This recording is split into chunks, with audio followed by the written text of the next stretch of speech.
డబ్బు, అనారోగ్యం, ఉద్యోగం, వ్యాపారం, అప్పులతో బాధపడుతున్నారా? మీకోసమే లాంచ్ యువర్ ఫ్యూచర్ ప్రోగ్రామ్.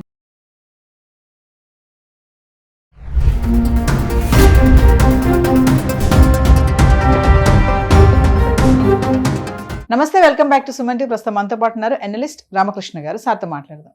నమస్తే సార్. నమస్కారం అమ్మా. సార్, లాటరీ టికెట్స్ అంటారు కదా, చాలా మంది సరదాగా కొనుక్కుంటారు. కొంతమంది అలాంటి వాళ్ళకి అదృష్టం అనేది ఒక దారి నుంచి కాకుండా రెండు దారుల నుంచి కూడా వస్తుంది. అలాగే కేరళకు సంబంధించి రత్నాకర్ పిల్లైకి తగిలిన లాటరీలో 6,02,500 పురాతన నాణ్యాలు. మరి దీన్ని ఎలా చూడొచ్చు అంటారు? ఇది అదృష్టం అనుకోవాలా, ఇంకే అంతకు మించి అనుకోవాలా? ఒకసారి లాటరీ గురించి కూడా మాట్లాడుకుందాం సార్. అంటుంటారు కదా, అదృష్టం దరిద్రం పట్టినట్టు పడితే ఇంకెవరు ఆపలేరని.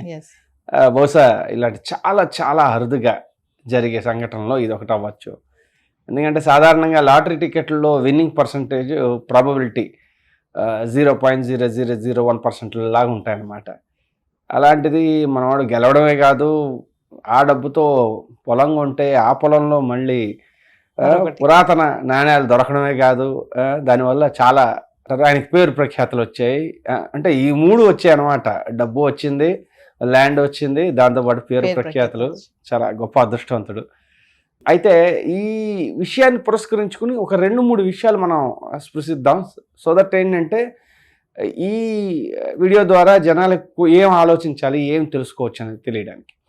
మొదటిది, 6 కోట్లు లాటరీ దొరికిందంటే 6 కోట్లు రావు. దానిలో దాదాపు 30-40% దాకా ట్యాక్సులకు వెళ్ళిపోతుంది. కాబట్టి ఆల్మోస్ట్ అన్నీ చేసి 3-3.5-4 కోట్లు వచ్చాయంటే గొప్ప. ఇది సాధారణంగా జరిగేది. కాబట్టి గెలిచే పర్సంటేజ్ ఎంత తక్కువగా ఉంటుందో గెలిచిన తర్వాత వచ్చే ట్యాక్స్ కూడా అంతే గట్టిగా ఉంటుంది. కాబట్టి ఎవరైనా సరదా కొనుక్కోవాలనుకుంటే కొనుక్కోండి. రెండోది, ఈ లాటరీ కొనుక్కోవడం అనేది ఒక సరదా, ఎప్పుడో ఒకసారి అయితే పర్వాలేదు. ఇది వ్యసనంగా మారి చాలా ఇబ్బందులు తెచ్చుకున్న వాళ్ళు చాలామంది ఉన్నారు.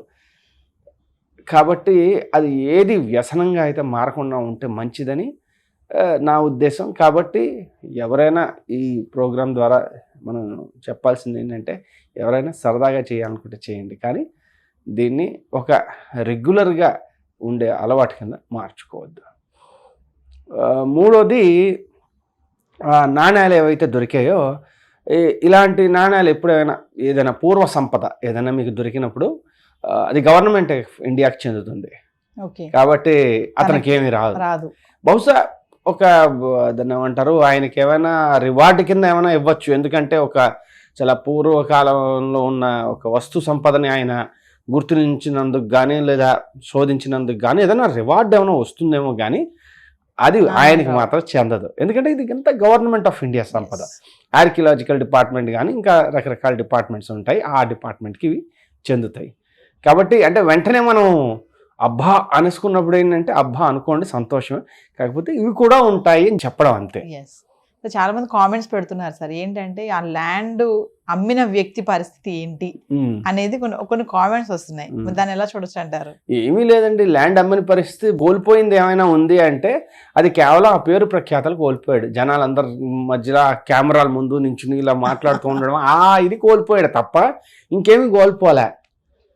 అదే కాబట్టి మరీ ఏడవడానికి దారులు వెతుక్కోవాలనుకుంటే చాలా ఎక్కువగా ఏడవచ్చు, కానీ అది అవసరం లేదు. మీరు అన్నారు సార్, చాలా మంది లాటరీ టికెట్ విషయంలో మీరు ఇందాక ఒక మాట అన్నారు, అప్పులు చేసి మరీ కొనుక్కుంటారు, ఒకదానికి రాకపోతే మళ్ళీ కొనడం, మళ్ళీ ఇలాంటి మనం కొన్ని మూవీస్లో కూడా చాలా వరకే చూసాం. ఆ పిచ్చి కూడా ఉంటుంది, అడిక్ట్ అయిపోతారు లాటరీ కూడా, అదొక వ్యసనం అనుకోవచ్చు కూడా. అలాంటి వాళ్ళకి ఏమైనా చెప్తారా మీరు దీన్ని బట్టి? ఏమీ లేదండి, చెప్పాను కదా, దాని గెలిచే అవకాశం ఎంత తక్కువ ఉంటుందంటే కోట్ల మందిలో ఒక లాటరీ టికెట్ తగులుతుంది. అందులోనూ బహుశా లక్కీ భాస్కర్ అనే సినిమా చూసిన వాళ్ళు అయితే వాళ్ళకి తెలుసు, కొన్నిసార్లు అది కూడా ఆల్రెడీ ఒక షామ్, అదొక స్కామ్లో నడుస్తూ ఉంటుంది. సో బ్లాక్ని వైట్ చేసే పద్ధతిలో చేస్తూ ఉంటారు, అది జరుగుతుంది, ఇది అందరికీ తెలిసిందే. కాబట్టి మీరేదో ఇది కొనేగానే మీకు వస్తుంది అనుకోవడం అది పిచ్చి ఆశ. అంతగా కావాలంటే ఒక పని చేయండి, కొంత డబ్బులు తీసుకెళ్ళి ఓ జ్యోతిష్యుడు, మంచి పేరున్న జ్యోతిష్యుడి దగ్గర పెట్టి ఆయనకి మీకు లాటరీ తగిలే యోగం ఉందో లేదో ముందు కనుక్కోండి. అది కనీసం బెటర్. ఇప్పుడు మీకు లాటరీ తగిలే యోగం ఉందన్నారు అనుకోండి, అట్లీస్ట్ అప్పుడు లాటరీలో కొన్న అర్థం పర్థం ఉంది. ఎస్ అంతే తప్పించి ఒక ఆశ, పిచ్చి ఆశతో ఇది పరిగెట్టడం ఏంటంటే ఎండమావిలో నీరు కోసం వెళ్ళినట్టుగా ఉంటుంది. లాటరీ టికెట్ వెనకాల ఈ బ్లాక్ మనీ కూడా ఉంది అంటే ఉంది, అది ఎవరికి తెలియంది కాదు, అది ఒక చాలా పెద్ద మాఫియాలా నడుస్తూ ఉంటుంది. ఓకే, మీ కొన్ని స్టేట్స్ మాత్రమే ఇవి లీగలైజ్ చేశాయి, అన్ని స్టేట్స్లోనూ ఇది లీగలైజ్ కాదు. కాబట్టి ఆ స్టేట్స్లో వాళ్ళు చేసే ఇది నడిపించే వాళ్ళు ఎవరైతే ఉంటారో అందరూ ఇలా ఉంటారని కాదు, కానీ ఇలాంటి కేసులు చాలా బాగా పైకి వచ్చాయి కాబట్టి ఎస్. దాన్ని బట్టి చెప్తున్నాను. సో ఓవరాల్ గా చూసుకుంటే అదృష్టమే అనుకోవాలి ఎంతో కొంత, అంటే ఆ ట్యాక్స్ కట్టినా కూడా రత్నాకర్ పిల్లయ్యకి రత్నాకర్ పిల్లయ్యకి వచ్చిన అదృష్టం మామూలు అదృష్టం కాదు. అన్ని వైపుల నుంచి బెంగళూరులో రోడ్డు మీదకి వచ్చిన వరద నీరులాగా అన్ని వైపుల నుంచి వచ్చి ముంచెత్తేసింది. కానీ ఇలాంటి సంఘటనలు జరగడం చాలా చాలా చాలా అరుదు. జరిగే అవకాశం అనేది ఎక్కడా లేదు. అయితే అందుకనే చెప్తున్నాను, దీన్ని స్ఫూర్తిగా తీసుకోవాల్సిన అవసరం లేదు అనేది నా ఉద్దేశం. ఇది స్ఫూర్తిగా తీసుకోవద్దు, ఇది విని ఆహా అవునా బాగుంది అనేసి ఆనందపడి వదిలేసేయండి. అంతే. అంతకుమించి కొంటే మనకు కూడా లాటరీ తగులుతుంది అని అంతవరకు వెళ్ళకూడదు అసలు. అందుకనే చెప్తున్నాను, అక్కడ జరిగింది కదా అని మనకు జరుగుతుందని అనుకోవడం శుద్ధాబద్ధం.